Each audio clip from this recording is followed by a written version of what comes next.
It's not about the role, it's about the goal. If you are trying to achieve something in your life, you want to make the most of your life, but you're not getting there, you've got to start looking at where you show up in life. So I want to share with you some of the things that I've used over the last 20 years that's allowed me to build multi-million-pound businesses, things that worked, things that didn't work, but it all starts with you. So the first thing you got to do is you've got to lead by example. You want to do something, then you have to show up and you have to be the person that's doing it. I remember being in a lot of events, and when we used to set our events up, all the chairs used to be out of place, and I was like, why are people not putting these seats right? And then so I expected them to go and change the seats and put them all right. Guess what? I'm the person that goes and does it. And you know the funny thing is, when I started going and changing all these chairs, everyone else started doing it. So you must always lead by example. If you're a parent right now and you're telling your kids to stop being on the phone, stop being on the iPad, you as a parent must also stop being on the phone and stop being on the iPad. We must always learn by example, and we always lead by example as well. So when my kids see what I do, they see that I film a lot of content, I fly to some interesting locations. Now my daughter is now filming videos, and now she wants to be on YouTube, she wants to put her content out there. So you lead by example. When Donald Trump went to all these different meetings with his dad, it was inevitable that he would be a billionaire. Why? Because the types of deals that they were doing were in the millions and millions and millions. So as a kid sitting there doing this, you are leading by example. So whatever result you want in your life, you must be that example to the people around you, and then you become it.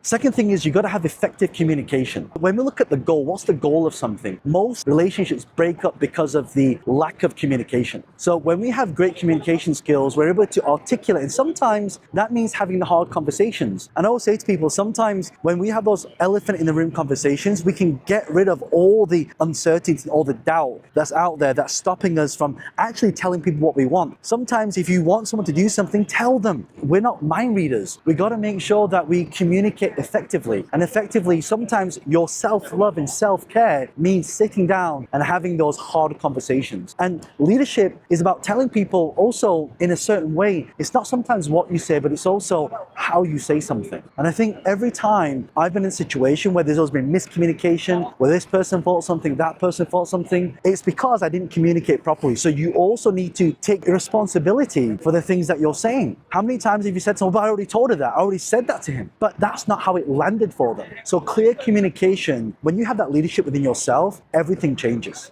The next one is you got to empower your team. Like, look, I'm, as an entrepreneur, a little bit of a control freak. And sometimes my team will say to me, John, you need to trust the process. I'm like, kind of resisting, but ultimately end up being right. Why do you hire people to be part of your company? Because you hire people better than you to execute on the things that they are better than you at. So that's why we've got to start focusing on delegating to the team what's working, what's not working, what can you do, what's your best strategies, what are their best strategies, and what do they do better than you. So I'm not going to do operations, I'm not going to do all the specific details, and I've got a lot of ideas, but I never execute the idea. I let the team trust them with the team. Sometimes I'll say to the team, hey, did that email go out? Or hey, John, did this go out? And sure enough, it's already been done. You want to be effective, you want to be a leader, you have to let go to grow. The next thing is you've got to be able to pivot, and you have to be adapting to what the market changes are. There's a saying, and you've heard this before, it's not the strongest and most intelligent species that survive, it's the most adaptable species. So when things happen, when there's craziness happening in the world, you've got to be the person that moves with the market, that makes sure that you are going along for the ride. This waterfall back here is very powerful. It's got a lot of flow, there's a lot of momentum. But when we are resisting the current, can you imagine swimming against this current? That's not how market changes are. Leadership is having that flexibility, not being fixed-minded. We have to do this, we have to do this, we have to do that. You have to have an open mind to be able to be flexible in the things that you do. And this is something I'm still learning. And everything I'm telling you now, we can always learn, we can always be better in this stuff. But I want you to know that being adaptive is also understanding what to be adaptive to. So for example, a lot of you know there's a lot of things happening right now with social media, with business, with how teams are built. A lot of teams are now remote. People got to come to the office to work, but people don't want to work in the office anymore. So you need to adapt to that. How is the market sentiment for the things that you want to do? And you also want to make people happy around you, because when your team is happy, your business is happy. When everyone's happy, you all start making money and you achieve more, and that is effective leadership. Next thing you got to pay close attention to is emotional intelligence. A lot of you heard of IQ and EQ, but what does that really mean? When bad things happen, why did they happen? That's the question people ask. But what we need to be thinking about is managing our state. Because let's say you're a leader of a company right now and you're stressed. How do you think your team's going to feel? It starts from the top down. So you have to manage your anger, manage your frustration, manage your stress. Things that happen in your life is not your team's problem. Things that happen in your life is your problem. Yes, they can help. Yes, they can support. But sometimes we've got to have that emotional intelligence to be able to handle that as well. Sometimes telling people and talking to people about that is really important. For example, let's say I make a business decision and it costs my business money. Let's say a team member makes a business decision, it costs the company money. Then what's the issue? The issue is that it's not their fault or your fault. The issue is that you've got to take ownership of that. The ownership is, okay, you know what, I messed up. Hold your hands up. Tell people, look, I messed up. This is my fault. What can we learn from next time? So sometimes when my team do something wrong or something happens, the natural emotion is to just shout and be frustrated. But no, that's not going to help anybody. So managing your emotional intelligence. Okay, what do you think worked in this and what do you think we can improve on? Noticing the mistakes and just making sure you don't make those mistakes ever again. That is where we want to be getting to. Managing your emotional state, because it feeds through everything within your organization, and not just in that, in your business, but your personal life, your husband, girlfriend, boyfriend, spouse, business partner, your friends. These are all things that make a massive impact. Manage your emotion, manage your state, and also manage the energy that you are emitting. How many walked in a room before and you know that something's wrong? Someone's got this negative energy, this sad energy, and you feel it. That is energy that's been emitted. Next one, you got to stay committed to growth. When I go to the gym, I listen to podcasts, I listen to interviews, I listen to all these different things. Currently right now I'm in Niagara Falls, so being here in Toronto, we have a lot of meetings with people as well. Yesterday I was at my billionaire friend. He taught me some incredible strategy. He said, John, your business right now, if it's one to many, it's reliant on you. You have a key person risk. So he has 85,000 people that go out and offer their products and services. Say the difference is scale. So staying committed to growth and knowing that everything that you're doing right now is making you 1% better, 2% better, 10% better. And those 1% don't end up in a year being 365%. It's 1,000%. And it compounds. Compound effort, compound growth, compound knowledge, compound action, compound results. So find a mentor, find a coach, find someone who you can learn from. Hang around with people who are smarter than you. Hire people who are smarter than you. Hire people who are better than you. I promise you, your life will dramatically change because a part of their energy, a part of their being gets absorbed into you. Next one, you need to foster a positive working environment. If you sense a lot of negativity, you need to call it out. If there's anything going on outside of work that you need support with. Sometimes, team members, they're overworked. Sometimes they put too much in, sometimes on the verge of burnout. If you feel that and you understand that, you need to cultivate positive energy within that, right? Your team member needs time off, give them time off, right? If something happens in their personal life, they need to take time off. My team say to me, John, I feel a bit burnt out. Okay, stop right now, take a rest. Right? And unfortunately, my team is very hardworking. They sometimes don't listen to me, and sometimes I don't listen to myself. And they say that to me sometimes. Hey, John, look, you look a little bit tired. You need to take some rest. It's having the awareness of that, but cultivating that positive environment makes a massive difference because now they feel safe to come out and tell you that. If they're just holding it in, it's kind of like a balloon that's blowing. It gets really, really tight and pop. You don't want that to happen. Cultivate a positive working environment. Another big part of leadership is you've got to make decisive decisions. The problem is sometimes having too many decisions to make. So what I like to do is, out of all the decisions that there are, what are the top 3 that can really make an impact? The low-hanging fruit, that's easy and it's not resistant to you. Sometimes when we have too many decisions to make, it's the decisions that paralyze us from actually making the decision in the first place. So I was speaking to my MD, she's like,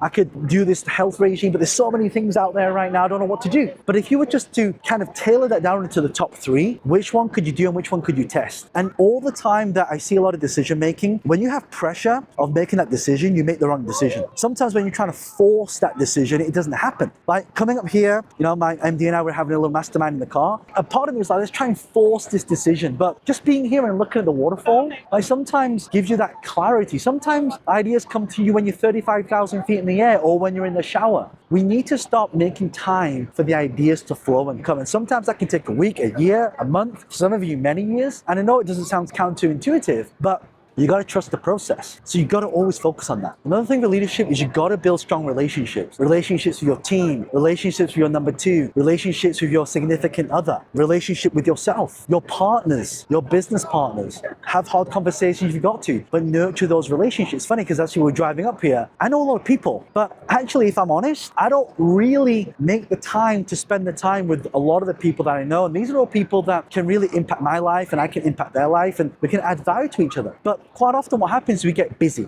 right? Oh, we're busy in our life. This is the issue. This is the challenge. But what we never really think about is, imagine all that busyness. We have one meeting with somebody, all that business disappears, and we shortcut all the busyness to get to the end result. Sometimes it's not A, B, C, D, E. Sometimes it's A, B, C, D, Z, because the person in the meeting and the relationship that you have can open up doors. Let me give you an example. When I first started in real estate, the biggest challenge I had was buying and finding property deals. I found one guy had all the property deals. So instead of me having to go to all the deals and have to knock on doors, he would just pass me the deals. And because of that, I built a multi-million-pound property portfolio. And I started finding more people like this. So sometimes it's having the right person at the right time with the right contact, and that can really shortcut your entire journey to the place that you want to get to. Again, it's not about the role, it's about what is the goal? What is the end result of you want to do? How do you want to get there? What do you want? These are questions that you've got to focus on. And sometimes it's yearly goals, daily goals, and what goal do I want now? And the person you got to become to get there. You heard me say that a lot as well. But I think that's so important to understand that every time we are creating something that is magical, it always starts from you inside. And it's not always becoming that I'm the CEO, I'm the MD. What is the collective? Where's all this water flowing into right now? Flowing to the ocean, right? That's kind of what it is. You've got all these things coming in, building up this water, and it's flowing into the ocean. Think of all these little streams coming in as parts of your team, parts of your brain, parts of your action, but it flows into one place. That's where the power comes from. And by the way, if you're enjoying this, do me a favor, share this with somebody who really would love to better their life, who's struggling to grow to the next level. And if you have any questions, leave a question below. I'll also link a video at the end as well. Now, the last one is to practice ethical and integrity. You know, there's people that I've worked with in the past, and we made a lot of money with them. They did something, my business partner said, I'm not working with them anymore. So for years, I didn't work with that person. It cost me millions of dollars, but it was a decision that we made. But also as well, like sometimes you work with clients, and these clients are maybe not the best fit for your brand. Maybe these people are not the best match for who you are. Maybe the values are not aligned. So if that ever happens, as a leader, you got to call it out. Don't compromise your integrity. Don't compromise your ethics. I know a lot of people that make a lot of money do certain things. I just will not do that. Why? Because it's not within my integrity and with my ethics. They're happy to do that. There's one person who sells a product, sells lots of the product, but never delivers on it. No, like you can't do business like that. Like as a leader, it's also about building relationship, building presence. But if you are not able to be whole with yourself, and again, we're all still learning. I'm still learning a lot of this stuff. There's some things that I've done in the past that actually, you know what? I shouldn't have made that decision. I made a wrong decision there. Oh, that partnership that I took on, actually, all the red flags that was coming that was going against my values, I should have listened to that. So learn from my experience, learn from my mistakes. Leadership, again, not about the role, it's about the goal. What